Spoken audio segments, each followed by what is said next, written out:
Hello, see what's 89. Okay, it finally had to happen. Superman versus Lois has ended for a hiatus of I think 2 months or something because basically they got shut down thanks to COVID. So basically they're out of episodes and they won't have any more episodes for like 2 months. So instead we're getting Supergirl, I think season 6. I don't know if we're getting the whole season. I guess we are. I'm not sure. I didn't really look into that, but so it's very disappointing and I just realized last week that Superman vs. Lois actually airs on like a Tuesday. I thought it aired on the weekend, so I've been waiting till the weekend to look for it. So I could have been watching it all through the week, but then I ended up putting it off until the weekend because I didn't want it to end because I've been enjoying watching it every week, and I haven't enjoyed a weekly TV show, for like years. Since like the third season of American Horror Story. I think it was the last time I watched a show each week and enjoyed it. The season before Gaga came on, I enjoyed. The season with Gaga, I was sort of like watching it every week, but I was like, they should not have gotten rid of. I'm not even going to go into that. I'll probably do a separate review for that one day. But so yes, the best of Smallville, episode 5 of season 1. It was a little disappointing simply because there was no big cliffhanger ending because it wasn't designed to be like a mid-season break. It wasn't designed, so it's not like there's like an arc of the 5 episodes that ends or accumulates or anything. It's just an episode and it ends. So there was that, but that's not their fault. They didn't know. It's not like they didn't plan well. I guess they could have maybe tacked something on last minute, but I think the whole point of COVID stopping them was they didn't have a choice. They just had to stop. They're probably halfway through the 6th episode when it stopped. So yeah, Sarah invites the boys to Harvest Fest.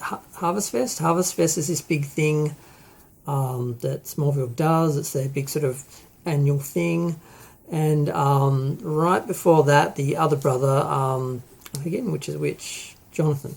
I always get them confused. Jonathan got dumped by his girlfriend back in Metropolis, so he's not happy because he's lost everything now. He's not the football star anymore. His brother is, because he's cheating with his superpowers, which I still have a moral problem with. And he's now lost his girlfriend because he was always the winner. He had the girlfriends and the football success and all that. His brother was the loser who didn't have any friends, didn't have a girlfriend, and didn't have anything going for him. Now his brother, the roles have swapped in Smallville, and he's the one with the football success and the girlfriend and everything, and he's lost his girlfriend, he's lost his position, so he starts to get a bit snippy. I'm trying not to swear in my YouTube videos anymore. Yeah, so there's a bit of annoying teen moments with him where he's starting to act out because things aren't going his way for the first time in his life, and he's really not very well equipped to handle it. So there's a lot of teen drama in this episode. It takes a full 30 minutes before we have a Superman moment. Like last week, it took 30 minutes. I think it was 29 minutes this week, but 30 minutes last week until we had like a Superman moment. So they go to... Everyone's setting up the festival. And we find Sharon Powell shows up with her son. And she's like, please stop investigating this. He's fine. He's here. And he's obviously not fine. The other girl who works at the newspaper, I can't remember her name, she's actually dealing with this because Lois isn't there, and she actually manages to track where he is through his phone because Mrs. Power takes him to the Harvest Fest, and of course he freaks out because he's not right, and he uses his laser eyes to basically burn the top off the community centre, and that catches on fire, and one of the firemen is injured. Lana's husband goes in, he nearly gets killed, but Clark comes in last minute and uses his freezing breath to just stop the fire. Now, where was he when this started? I thought about this afterwards. I thought, why did Clark not show up like as soon as this happened, as soon as the fire started? Why did the firemen come and everyone come and people risk their lives and all that before he even showed up? I found that really weird. That seemed to be that wasn't explained in the story. That seems to be like a plot. Is that a plot hole? One of those infamous plot holes we hear about? So he shows up, saves the day, and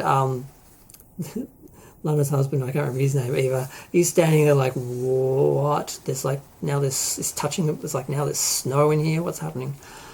So he gets drunk, comes home drunk, and disappoints Lana because they were supposed to be going and working on stuff for the Harvest Fest together, and she's sort of like, you're not a team player, you're working against me, so she's all disappointed after they had sort of a little bit of reconciliation last week where they kind of starting to mend up some of their issues.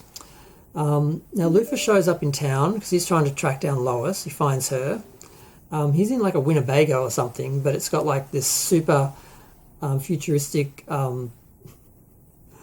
what's the name? Siri. It's like a super Siri that's like controlling everything. So he's talking to that and trying to. He doesn't have his suit or anything. He's literally like speeding along in like a Winnebago. It's kind of weird. So he's trying to track Superman, and apparently the Kryptonian experiment, they're basically, we don't know what's happening. They're talking about resurrecting people with Kryptonian and giving them superpowers, and that's what's happened to this guy. So whether he died in an accident while working at the mine, or whether he volunteered to have superpowers, or maybe, who knows what happened. But he disappears again after this. The reporter finds him, and she sees him being put into the little chamber and experimented on. She reports it to Lois. Superman shows up, and this is our 29-minute, Superman moment. And he has a fight with this guy, and this guy eventually basically commits suicide. He's like, look, this is not life. It's not worth it. It's not what you think, blah, blah, blah. And it's like he just implodes. So he's dead. And then we get back to the teen drama. Basically,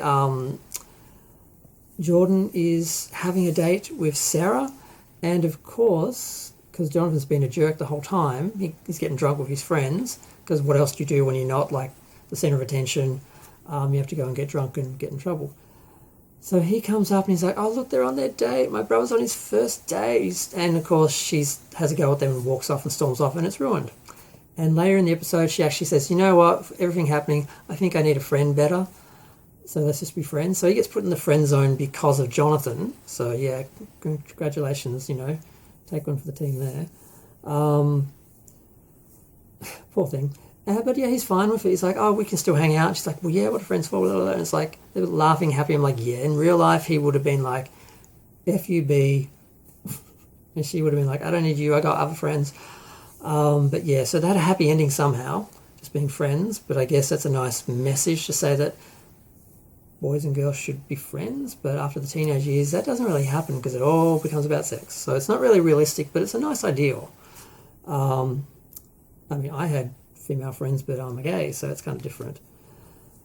So yeah, I think that was it for all the stories. We didn't see Daddy Lane anywhere. We didn't see any sign of the army for this episode. I don't think anything else really happened. I'm trying to think, did I miss anything? No. We do know that we have had all the flashbacks. Actually, I forgot to mention the flashback scenes. We do have some flashback scenes with Clark, because when Jonathan has these little tantrums, he says, I want to leave, I want to go back to Metropolis and stay with a friend. I have nothing here. And he has his little bitch fit. And Clark initially puts him in his place, but then he gets really soft with him. And it's funny to see Lois sort of be like, what? We didn't agree on this soft approach. What's happening here? But then when she sees him smiling and that is working, because he comes down to get his punishment. And Clark's like, look, how about we give this some more time? If it's not right, we'll work out something, because obviously we can't sacrifice you and your life for the rest of us to have a better life in Smallville. So he smiles, and she's like, okay, that worked. It's okay. Clark, you can go rogue if it actually works. And yeah, I don't think there's anything else. It was a nice episode, but it didn't sort of resolve anything, didn't lead to anything. It didn't sort of have some sort of big climax. It didn't seem like the end of, it's not enough to hold me for the next 2 months of no Superman. But it's not their fault. They didn't know they were going to end. It wasn't some series intentionally have a break and they sort of lead up to something for that break. So there was that sort of feeling of, that's it. But again, that's only because of the break that we're having. So I really did enjoy the episode. I really do enjoy the characters. It's a little bit too focused on the teenagers because I'm not a teenager anymore. I still relate to those stories a fair bit. They don't bother me as much as some people really have a problem with the CW focusing on sort of teenagers in action and that sort of level of sort of action and storytelling, where some shows tend to dumb it down for the teen audience. This show isn't really doing that, but it is giving a lot of time for them. And like I said, it took 29 minutes before Superman appeared. So, but it is more about their life. And I had said I'm more interested in their life, their personal life, and managing Superman's abilities around a personal life than just, superheroes